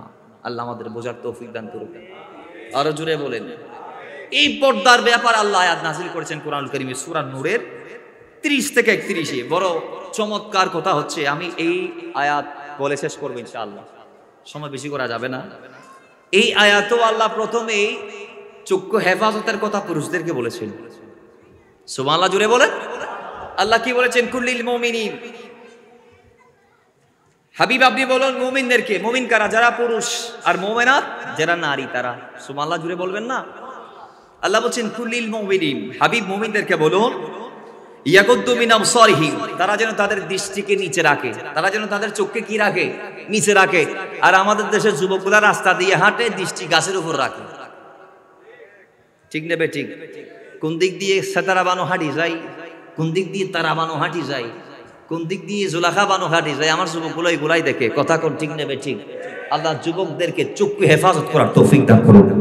আল্লাহ বলছেন এরপরে ওয়াহফাজু ফুরুজাহুম, এবং তারা যেন তাদের ফুরুজ, লজ্জাস্থান, এটাকে যেন তারা হেফাজত করে। সুবহানাল্লাহ, জুড়ে বলেন। এর লজ্জাস্থানকে হেফাজতের দরকার আছে না নাই? আল্লাহ বলছেন যালিকা আযকা লাহুম, তাদের জন্য উত্তম এটাই। বলেন না, তাদের জন্য উত্তম এটাই। এরপর আল্লাহ বলছেন ওয়াকুল্লিল মুমিনাত, এবং মুমিনাত যারা মহিলা আছে তাদেরকে বলুন ইয়াগদুদনা মিন আবসারিহিন্না, তারা যেন তাদের চক্ষুকে নিচে রাখে, ওয়াহফাজনা ফুরুজাহুন্না, এবং তারা যেন তাদের লজ্জাস্থানকে হেফাজত করে। তাহলে আল্লাহ নারী পুরুষকে চক্ষু নিচে নামানোর কথা বলতে গিয়ে প্রথমে পুরুষদেরকে বলেছে। কাদেরকে বলেছে? বলেন না, কাদেরকে বলেছে? আমরা অনেকে মনে করি কয় নারীরা পর্দা করবে আর আমরা গোড়ে দুনিয়া বিলবিলাই দেখবো। হতে পারে? বলেন হতে পারে? বাবারা আমার,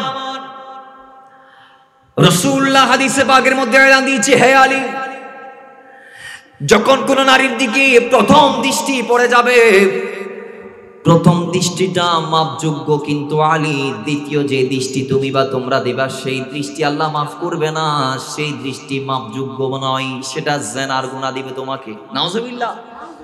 একবার দেখলে চোখে চুপ পড়লে সাথে সাথে নামায় ফেলতে হবে। দ্বিতীয়বার দেখলে কি গোনা? বলে না জেনা, জেনা চোখের জেনা। কিসের জেনা? আরো জোরে বলেন, কিসের জেনা? চোখের জেনা।